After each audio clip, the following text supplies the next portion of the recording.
Un saludo cordial a todos los amigos del programa Plataforma TVX. En esta ocasión vamos a compartir con ustedes 4 temas que son los relevantes en materia económica en esta semana. El primero es primer aniversario de Bitcoin. El segundo tiene que ver también con otro aniversario, pero de los hospitales, los proyectos de construcción del Hospital Rosales y el de la zona norte. El tercer tema tiene que ver con que el costo de la vida, los precios siguen aumentando. Esa es una mala noticia. Y el cuarto es la Cumbre de las Américas, que habría una esperanza de más inversiones. Comencemos. Ley de Bitcoin llega a su primer año de estar vigente en el país. Se plantearon algunos objetivos y rápidamente podemos decir que no se han cumplido. El primero era que se iba a bajar los costos de las remesas. Eso técnicamente no era viable. El segundo es que se iba a aumentar o se iba a reducir la exclusión financiera. O sea, se pretendía hacer más inclusión financiera. Acordémonos que la gente, la billetera del archivo Wallet la bajó, sacó los $30, no lo usó nunca más. Y eso dificultó ese proceso de inclusión, porque tener la billetera en un celular no necesariamente implica que usted la esté usando efectivamente, como ha ocurrido, casi nadie la usa. Y el otro objetivo era traer más inversiones al país con esto. Sí han venido inversiones, pero muy poca, y también demandan muy poco empleo. Es decir, se habla ya de datos concretos de cerca como de 111 empleos directos generados. Eso es muy poco para todo lo que el gobierno ha invertido y toda la huella que se le ha hecho. Y el otro tema es que se pretendía también que esto fuera una moneda de curso legal. Esto en realidad era bien difícil que se lograra. ¿Y por qué? Porque no es una moneda y porque la población la rechazó por su volatilidad. No es estable, genera un riesgo de pérdida como ha ocurrido. Y los ciudadanos también tienen dificultades. No todos tienen un celular inteligente para bajar la aplicación. Y además no todos van a estar perdiendo su tiempo para ver si subió o bajó la cotización, qué les conviene, si comprar hoy o mañana. Era bien difícil y además la gente no iba a aceptar que sus salarios se depositaran en Bitcoin o que sus pensiones se pagaran en Bitcoin. Eso sería realidad básicamente hacer más allá de lo esperado como eso que pretendían de moneda de curso legal. Resultados concretos, se puede decir que no se alcanzaron ninguno de los 4, pero creo que lo que dificultó estos logros fueron 2 cosas: que los alcances eran demasiado ambiciosos y lo segundo, que la cotización, el precio del Bitcoin en los mercados se desplomó después de alcanzar niveles arriba de 60,000 en noviembre. Empezó a descender rápidamente, caídas bruscas, hasta el punto que se desplomó básicamente más del 50% en términos de 3-4 meses. Y eso generó los temores que todo el mundo había estado señalando, advirtiendo, que en realidad la población percibiera que sí podía ocurrir eso, perder dinero en el Bitcoin, como le ocurrió al gobierno, que se puso a comprar Bitcoin con fondos públicos y en algún momento llegó a comprar más de $100 millones y ha reconocido por las fechas de compra y lo que vale eso, pérdidas de más de 30% acumuladas. El gobierno se defiende con que si usted no vende los Bitcoin no realiza la pérdida, pero ojo, una cosa es cuando usted lo compra hay un precio de adquisición, eso ya lo invirtió, y lo otro es cuál es su valor de mercado. El valor de mercado en concreto es que vale, por ejemplo, en promedio el gobierno ha comprado a 44,000 los Bitcoin y hoy en día está cerca de 30,000. Quiere decir que solamente allí la pérdida es casi de un 50%. Entonces hay que tener cuidado, ¿verdad? Sobre todo cuando se usan fondos públicos, generar pérdidas para el patrimonio de los ciudadanos y lo que es peor, no atender con ese dinero necesidades básicas de la población, como medicinas, como mejorar la educación, pagarles a la policía que ya los retiraron, pero no les dieron su dinero. Y así muchas necesidades de la población se pudo haber utilizado ese dinero para apoyar a los agricultores, que están tan caros los fertilizantes. Es decir, en nuestro país hay muchas necesidades y poco dinero. Y por eso es bien importante tener prioridades claras a favor de la población. El Bitcoin en general no es algo que le haya resuelto ni ayudado a la población, a excepción del regalo de los $30 por persona que bajó la billetera, pero que no fueron más de 30 millones de dólares para 203 millones de dólares que se invirtieron. Los otros 170 millones de dólares, en realidad no hay en concreto un beneficio para la población ni algo que se pueda rescatar de beneficio. El segundo tema es, también se cumple aniversario del préstamo del BID que otorgó al país, al gobierno, para hacer obras de salud. Ese préstamo de 170 millones de dólares que se aprobó en junio, el 7 de junio del 2018, o sea, ya cumplieron 3 años. Estamos ya en el tercer aniversario de ese préstamo y desafortunadamente también el gobierno tiene 3 años y ahí hay un tema, y es que el préstamo tiene 4 años y el gobierno tiene 3 años. El gobierno que salió del FMLN, ¿qué dejó? Bueno, dejó los fondos y dejó los diseños del Hospital Rosales. El préstamo era para el Hospital Rosales, un hospital en la zona norte que se definió en Nejapa, más recursos. Esos 2 hospitales, la asignación eran cerca de 95 millones de dólares. El resto era para infraestructura, mobiliario en el resto de hospitales, en mejoras de equipo e infraestructura en el resto de hospitales y unidades de salud. La situación desafortunada es que el gobierno había prometido hacer estas obras, pero en concreto no ha ejecutado nada. El Hospital Rosales en realidad hoy en día es simplemente un terreno que está ahí plano, que no tiene ninguna obra en concreto. Lo único que tiene ahí es el predio, que incluso se usa para parqueo. Pero no fue ese el fin, tener un parqueo de tierra, ese nunca fue el fin, ni tampoco fue tomar un préstamo, estar pagando intereses y no usarlo. ¿Cuál es el problema de este préstamo? En realidad yo creo que el gobierno haría bien ser sincero con la población y explicar qué ha pasado con ese dinero, dónde está, cuánto se ha gastado y en qué, porque lo que sí se ha sabido en el camino es que no les gustó el diseño y que querían otro diseño y ya hablaron en los términos que suele hablar el gobierno, ¿verdad? Del hospital más grande, del mejor de América, ese tipo de cosas. Pero en este caso, el dinero tiene un costo. Mientras más tiempo pasa y la obra no se hace, es un problema para la atención de salud pública, sobre todo que por la pandemia ha experimentado diferentes dificultades, las otras enfermedades crónicas, de tratamientos graves y carísimos que te enfrenta nuestra población. Recordemos que el hospital de la zona norte, que se definió en Nejapa, pudo haber sido en Apopa u otro lugar de esa zona, por lo populoso que son esa región del país, del departamento de San Salvador, que la gente tiene dificultades de movilidad y que era muy apropiado tener un hospital para atender esas demandas. Ojalá que en estos 2 años que le quedan al gobierno podamos ver el arranque de estas obras y ojalá inaugurar algo. Pero por el momento no queda más que en el papel de promesas. En ese sentido no hay muchas cosas buenas que decir de esas obras, más que nos deben aclaraciones, explicaciones de qué pasó.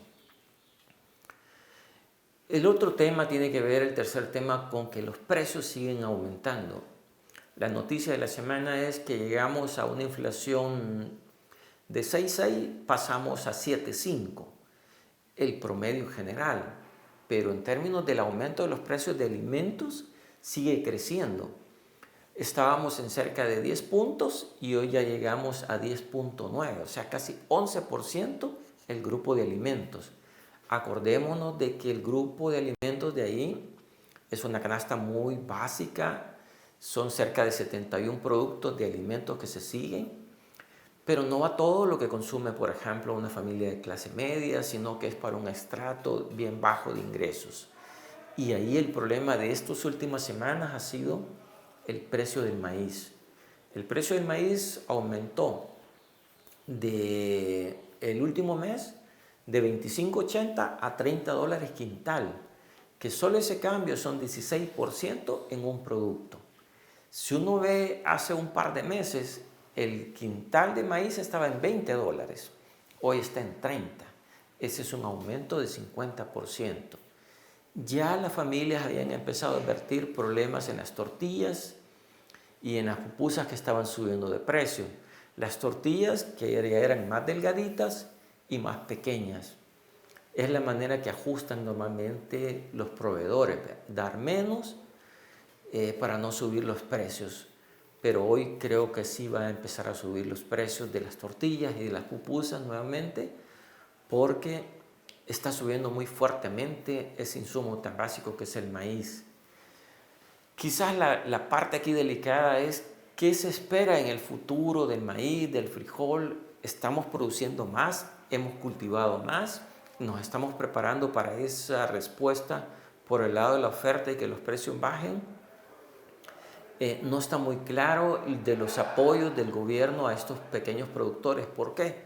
Porque si bien puede ser que el gobierno haya destinado, como lo ha hecho, más recursos, pero para dar la misma cantidad de fertilizantes, hoy se tiene que pagar más del 100%, porque ha subido los precios. En ese sentido, es bien importante lo que vaya a ocurrir con el clima. Si el clima le favorece, puede tener buenas cosechas y tener una respuesta importante en la oferta. Ya la semana pasada se hablaba de problemas en la zona norte de que no había llovido mucho y que ya habían problemas con el maíz. Ojalá estos días recientes haya llovido y haya mejorado ese problema de sequía, sobre todo en la parte de Chalatenango. Hay que esperar cómo avanzan los otros temas de inflación y de producción agropecuaria, sobre todo.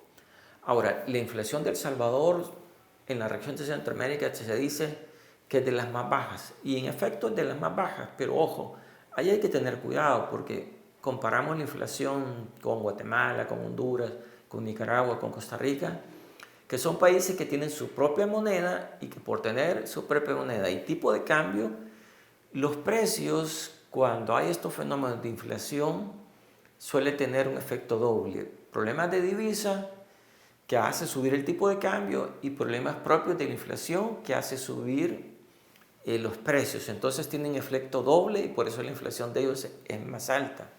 Pero cuando comparamos El Salvador, la inflación con economías dolarizadas como Panamá y Ecuador, El Salvador está al doble de la inflación de Panamá y Ecuador, como se muestra en la gráfica, que ellos andan con una inflación de 3 puntos a 3,5 y nosotros con inflación ya en mayo ya llegó a 7,5. ¿Eso qué significa? Que cuando nos comparamos con los parecidos o iguales, dolarizados, sí andamos a otra escala de inflación y de aumentos de precios. Ahí tenemos que trabajar más y ver por qué los alimentos se están disparando más rápido en el país, a pesar de todas las medidas que el gobierno tomó de contener los precios de gasolinas, del gas, de la energía y del agua. A pesar de todo eso, que el esfuerzo que ha hecho el gobierno en más subsidios, que le va a generar un impacto fiscal, se contuvo los aumentos de precios de transporte por gasolinas, pero no frenó el aumento de los precios de alimentos. Ahí hay que revisar por qué. Y el tema de cierre tiene que ver con la Cumbre de las Américas. Ese evento tan importante que se está desarrollando en la región, en la ciudad de Los Ángeles, y que están invitados todos los países de América. Hay que hablar de que, en primer lugar, no todos asistieron. Eso es un problema de la región y tiene que ver con varios aspectos. El primero es, un grupo de países no estaba invitado, que eso era Cuba, Venezuela y Nicaragua. ¿Por qué esos países no fueron invitados? Desde la última reunión, esta es la novena, en la octava se acordó que los países que no tuvieran un desempeño y respeto de los principios democráticos y sobre todo respeto a la Carta Democrática de la OEA no serían invitados. Y eso, digamos, es un aspecto que excluyó a 3 países. ¿Vea? Ahí la discusión es, ¿los excluyeron o ellos se excluyeron? Yo creo que hay un tema de discusión ahí de fondo, tiene que ver con que si el gobierno de Estados Unidos que invita está de acuerdo con que algunos países no respeten los principios democráticos. Aquí tenemos casos como México, que dice que es el otro grupo, ¿verdad?, de países que no asisten a pesar de estar invitados. Ahí tenemos México, Bolivia, Honduras, Guatemala, El Salvador y Uruguay, pero por una razón de salud le dio COVID al presidente y por eso no asistió. Ok, México, Honduras y Bolivia se pronunciaron de que no asistiría porque no fue invitado Cuba, no fue invitado Nicaragua, no fue invitado Venezuela. Y argumentaban ese tema de exclusión. Ahora, el tema es si es conveniente hacer una reunión con los países que no respetan la democracia. Aquí es un tema de principios y el gobierno de Estados Unidos actual es un gobierno bien pro al respeto de los principios democráticos. Es más, una de sus banderas en la región es perseguir a aquellos que no están cumpliendo los principios democráticos y tratar de llevarlos a la justicia, aquellos que están en temas de corrupción o socaven la democracia. El otro tema de las noticias ya de la cumbre es que hay 1.900 millones de dólares de inversión para los países de El Salvador, Guatemala y Honduras. Esta es una buena noticia, porque lo que el país más necesita, los países del Triángulo del Norte, es más inversiones. Claro, esto no llega contra nada. Aquí va a haber un compromiso de frenar la migración a cambio de más inversiones. Tenemos que estar claros de algo. ¿Qué le conviene a estos países? Más inversiones, más empleo, más producción, más oportunidades de empleo. Si eso es así, tienen que hacer alguna tarea que frene la migración o que al menos no la facilite. De hecho, en esta cumbre en paralelo está caminando una caravana de alrededor de 10.000 personas a lo largo de México avanzando. Es un paralelismo complicado porque no se espera que la respuesta de estos países sea facilitar la migración cuando alguien está ofreciendo más inversiones y más oportunidades de empleo. Así que habrá que ver qué va a ocurrir ahí. Mientras tanto, se abriga esperanza de más inversiones, sobre todo en textiles y a otras actividades de servicios, en banca y otros negocios. Además, otra noticia de la cumbre es que más países se suman al compromiso de generar 70% de energía no renovable hasta el año 2030. 5 naciones más se suman a este compromiso y otro compromiso es que los países de Brasil, Perú y Colombia pretenden hacer un manejo de la gestión de la Amazonia con más tutela de esos derechos de medio ambiente y de sus comunidades indígenas. La cumbre puede dar resultados y de hecho el Triángulo del Norte tiene beneficios, pero no estamos seguros de los compromisos. ¿Por qué?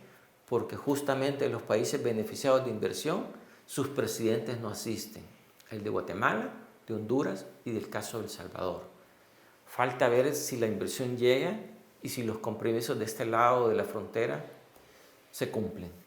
Bueno, les deseo una feliz término de la semana, que estén bien, que pasen bien el resto de la semana.